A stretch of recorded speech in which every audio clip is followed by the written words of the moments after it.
Arovella Therapeutics is a biotechnology company, and what we focus on is two major areas: cancer, but also conditions that affect the central nervous system. And for one of our major highlights, it's a big deal for the company. We acquired the license to what's called an invariant natural killer T cell therapy platform, or CAR-INKT cell for short. And we acquired that from the Imperial College London, so again, a top 10 university, which is quite exciting for the company.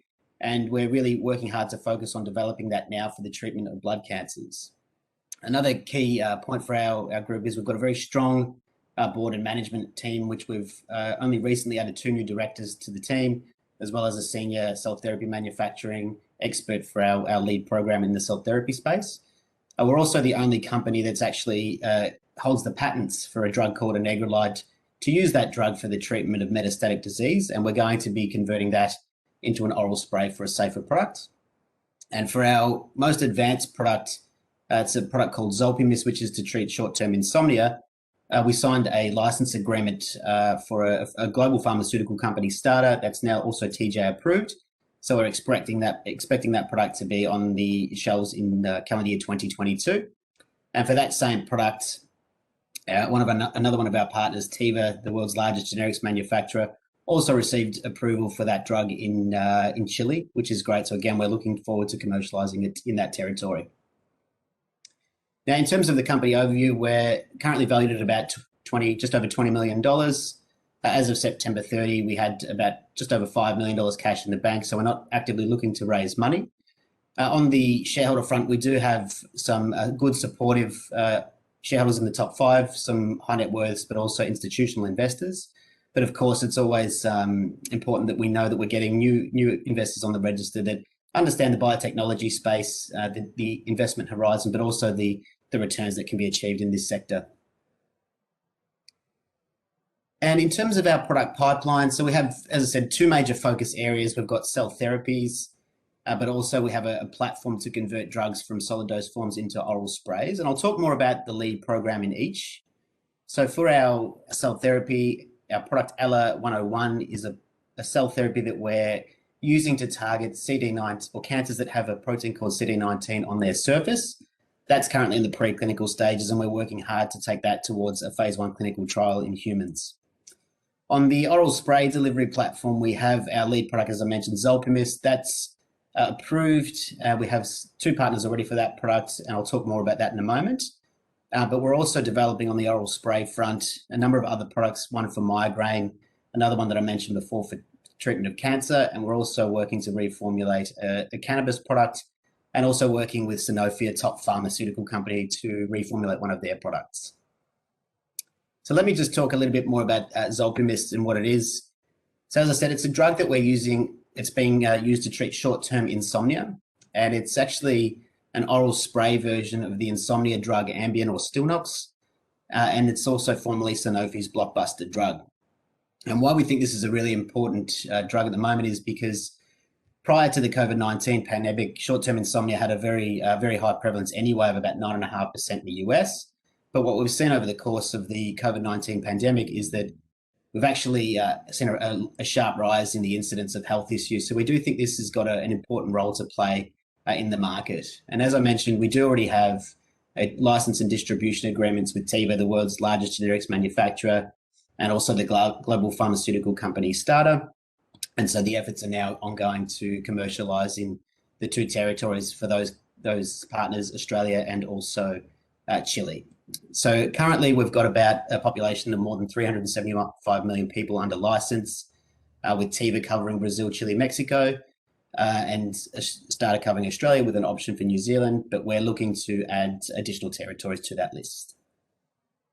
Now I'll just switch gears and change now to our other lead product in the cell therapy space, and our CAR-INKT cell therapy platform. And why we're so excited about this platform is, firstly, it's an exclusive global license covering human disease, so we can use the platform for any area. We're looking at cancer initially, but that might be followed by other diseases.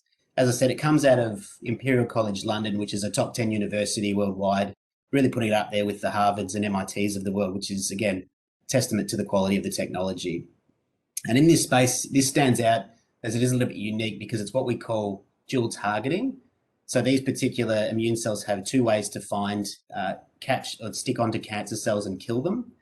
And the first target we'll be looking at, as I said, it's a marker on cancers called CD19, which we know is expressed on numerous blood cancers, but we'll be looking to target additional cancers and, as I said, also other disease areas. So again, quite unique to this platform is the fact that most cell therapies need to be taken from the actual patient, modified and then delivered back to the patient. So we have a unique product here that we think can start from a healthy donor. And so we actually believe that will be a better product to begin with because it hasn't seen the ravages of cancer, chemotherapy or radiotherapy. But also in line with that, if it's a product that comes from a healthy donor, it improves the supply chain. So we think we will likely have a more effective product that's also more affordable. And so for all those reasons, we do expect that as we progress this towards clinic and through clinic, that this will generate commercial interest from large pharma.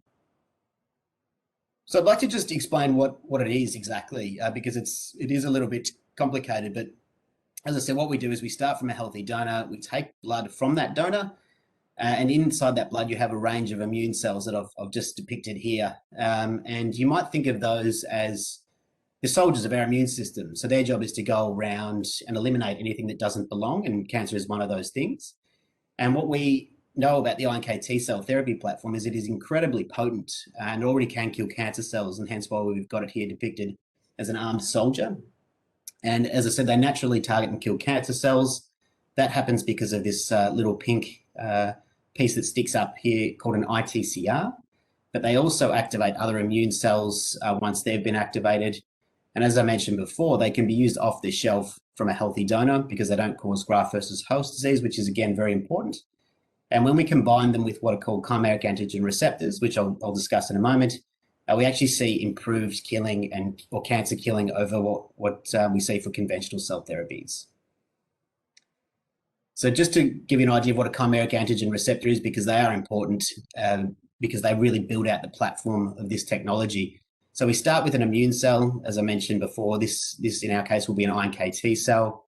We take those, reprogram them, so they produce now the CAR, or the chimeric antigen receptor. And what we end up with is an immune cell that has all these CARs sticking out on its surface. And the part in green we design so it can specifically recognize something on a cancer cell. And that's what we see when we give them to the patient. They find the cancer cell and they trigger its destruction. And so what we've seen over the last few years is that chimeric antigen receptor cell therapy has revolutionized cancer treatment, primarily because of the enormous positive impact that they're having in terms of we're actually using the word cure when we talk about cancer, which is quite remarkable.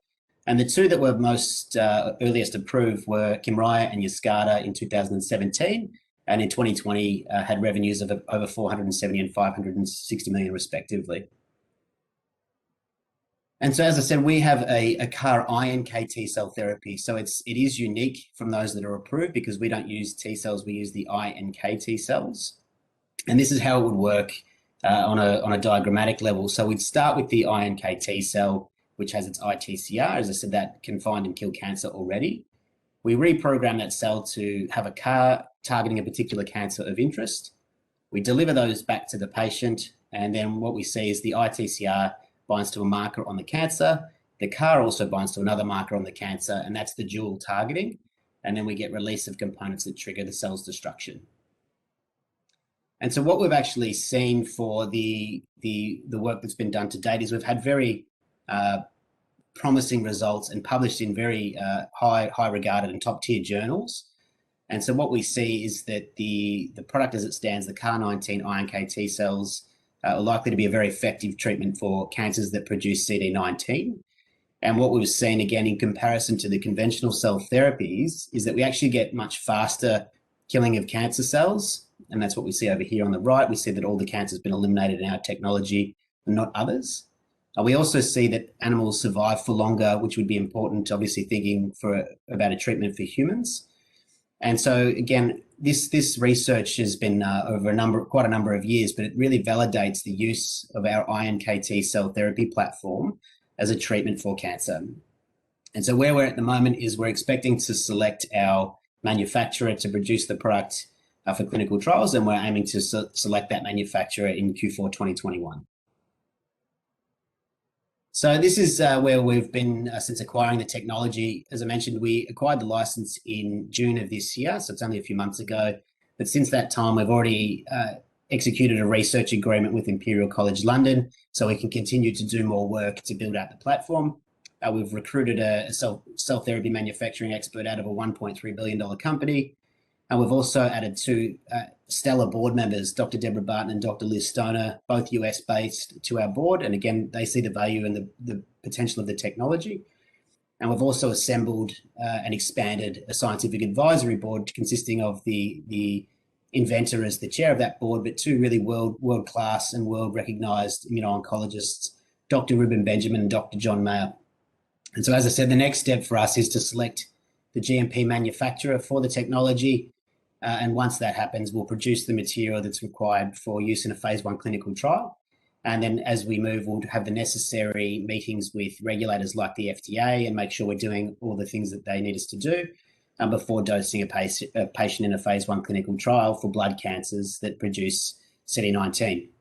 And a really important aspect that I mentioned earlier is we'll look to source and work with additional chimeric antigen receptors, or CARs, so that we're really leveraging the platform nature of the technology. And so, again, when you look up for the conventional T-cell therapies, there's quite a number of players in the space, probably hundreds of companies. But when we look at the iNKT cell players, there's actually only 4 companies in the market as of today. And all 3 of them, I should say, have had significant transactions, except for Arovella, since probably the last 6 months or so. So Apia Bio raised $52 million in May and then entered into a US $875 million deal with Kite Pharma. They're preclinical stages as well. Therapeutics just listed recently on the NASDAQ and currently valued at about $568 million. Cure, another phase 1 iNKT cell company, were acquired for about all up $185 million in cash equity and milestone payments. And of course, Arovella, we're currently valued at $21 million, but we see that there's clearly a lot of room for upside as we develop the platform further. And so, as I mentioned, we do have a very strong team. Paul Hopper, our chairman, doesn't need a huge introduction into biotechnology in the Australian space and also probably across into the US as well. Myself, I'm a research scientist by background with a PhD in biochemistry. As I mentioned, we just appointed Dr. Deborah Barton in August. She's got a phenomenal background in oncology as a medical doctor before moving into large pharma, and she's now currently the chief medical officer of another cell therapy company as well. David Simmons is great from a compliance and corporate governance point of view. And as I mentioned, we just appointed Dr. Liz Stoner last week, actually. So she's formerly an assistant professor at Cornell, again, one of the top US universities. Moved into big pharma before entering into biotechnology companies, where she was the interim CEO of a company that ended up being sold for $1 billion. And now she's also an executive partner at a well-known life science venture capital fund in the US, MPM Capital. And David Phillips, who also has a very long and distinguished career in the biotech, life sciences and healthcare industry.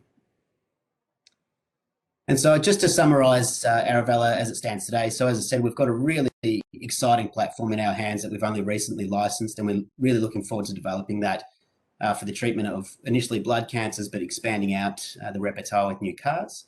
We've certainly got a world-class leadership group with extensive experience in drug development. And the way we see it at the moment is we are on a growth trajectory, certainly working with leading edge cancer treatments. I'm very much looking forward to expanding the platform, but also the team as we move. And excitingly as well, I think it's nice that for a little biotech, we will have a product in market in 2022 through Zolpivisto, which we're expecting to reach Chile and Australia. And with that, I'd just like to say thanks again, everybody, very much for taking the time to listen in today. I appreciate it. For those of you that are not already on the register, I look forward to taking any questions via email or telephone. But again, thanks to Finance News Network and everybody for their participation in putting the event together. Thank you.